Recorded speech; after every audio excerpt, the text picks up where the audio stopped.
Eh bien bonjour à toutes les auditrices et auditeurs de vipradioonline.fr. Ici Jérôme pour un journal radio sport à propos de l'Africa Eco Race 2024. Nous sommes sur l'étape 5, samedi 6 janvier. Et à l'heure où je vous parle, nous sommes dimanche matin, vous le savez, en raison des classements qui arrivent dans la nuit en communiqué de presse. Donc dimanche 7 janvier, c'est la journée de repos aujourd'hui. Voici donc ce qui s'est passé hier, samedi 6 janvier, entre Fort Chacal et Dakhla. 593 km, dont 404 km de spécial au programme. Le départ de cette cinquième spéciale a été donné depuis l'Ayoun, avec une première partie, encore une fois bien connue, sur l'Africa Eco Race. L'équipe de reconnaissance a réussi à trouver de nouvelles pistes qui ont permis de raccourcir la liaison jusqu'à Dakhla. Dakhla qui est au bord de l'Atlantique, sur les bords de l'Atlantique, sur la presqu'île.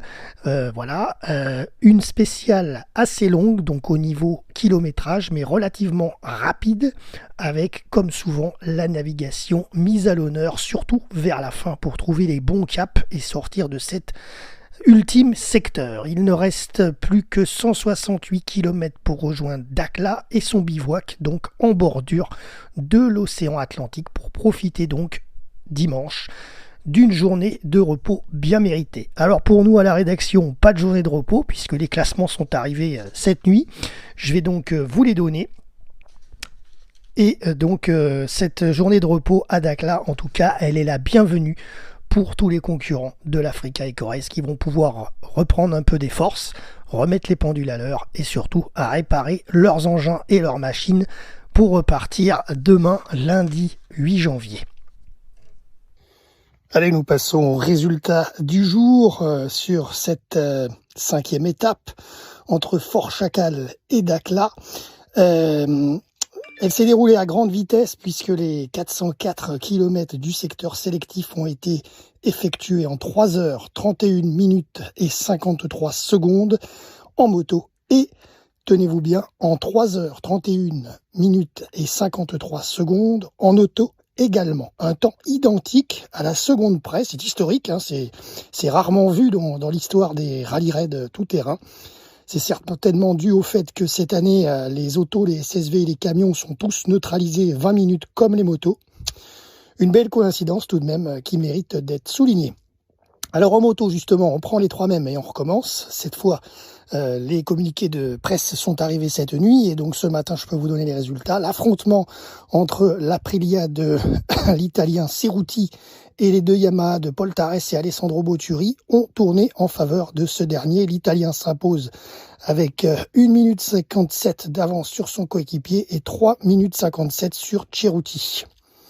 Donc au scratch en moto, nous avons une victoire pour Botturi, suivi par Paul Tarres, deuxième, son coéquipier Yamaha Tenere World Raid Team, et le troisième c'est Cerruti.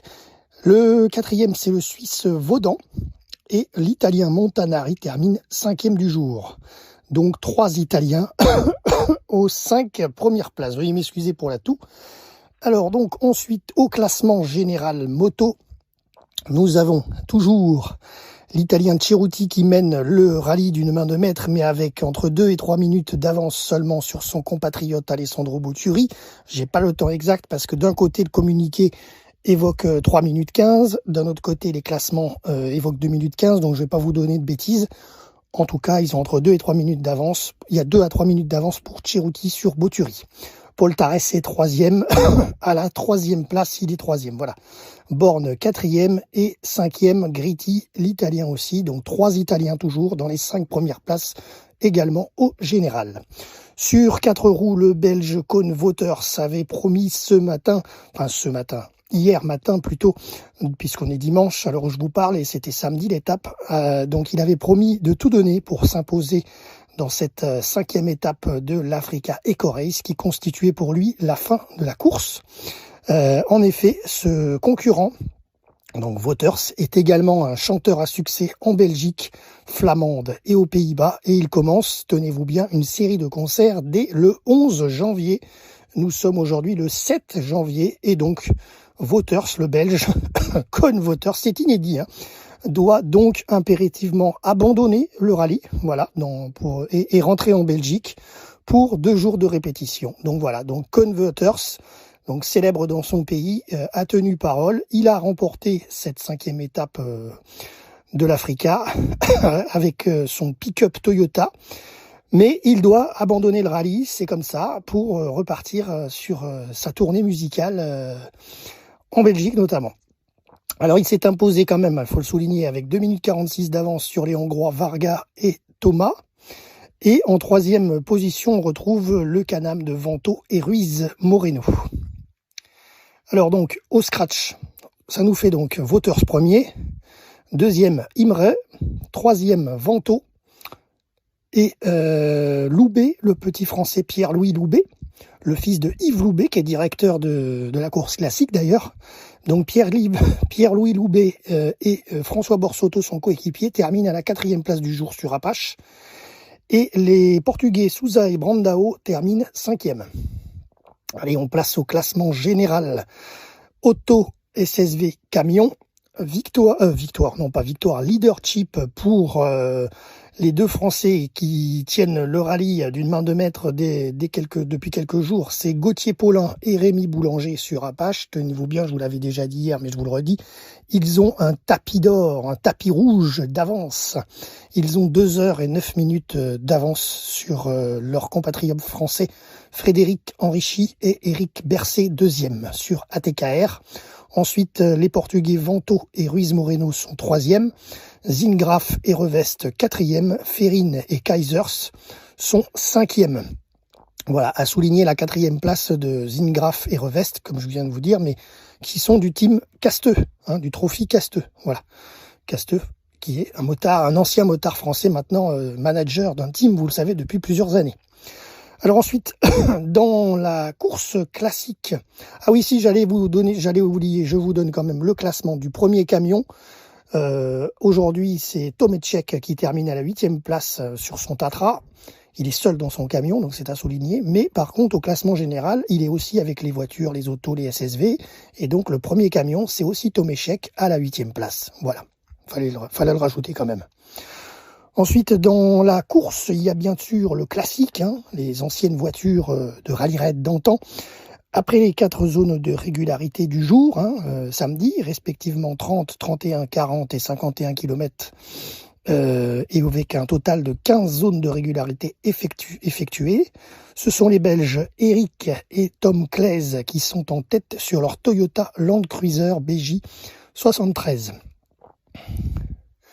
Ils devancent De Klerk et De Mester sur Bombardier Iltis de 1980, ils sont 2e. Brabec et Letmat, sont 3e sur Mitsubishi Pajero de 1998. L'autre partie de la famille, Brabec et Letmat, je vais pas y arriver, sont 4e sur Mitsubishi Pajero de 98 aussi. Holler et Bodzenta sont 5e sur Volvo C303 TGB 11 de 1976. Voilà, vous savez tout ce qui s'est passé hier, samedi 6 janvier, sur cette 5e étape de l'Africa Eco Race 2024. Aujourd'hui, à l'heure où je vous parle, nous sommes dimanche 7 janvier, dimanche matin. C'est la journée de repos pour le bivouac, pour les concurrents, pour les machines, comme je vous le disais en début de podcast. Donc aujourd'hui, nous étions là, pas de repos pour nous, mais par contre, on se retrouve dès demain soir ou mardi matin pour vous commenter l'étape 6 qui ira d'ailleurs en Mauritanie, entre Dakhla et Chami. Voilà, donc là il y aura sûrement du retard, donc je pense que le prochain journal, vous l'aurez peut-être pas lundi, mais vous l'aurez plutôt mardi matin, parce que déjà les communiqués de presse arrive dans la nuit, et en plus, il y a la douane à passer en Mauritanie. Donc, je pense que l'itinéraire de demain va être relativement long. En général, en arrivant à Chami, le bivouac, la caravane est souvent retardé. Donc, je vous donne donc rendez-vous dès que possible, mais d'ici 24 heures à peu près, je pense. Allez, 36 heures, voilà. Allez, bonne journée à vous, et bon dimanche. Jérôme, vipradioonline.fr pour RVPB.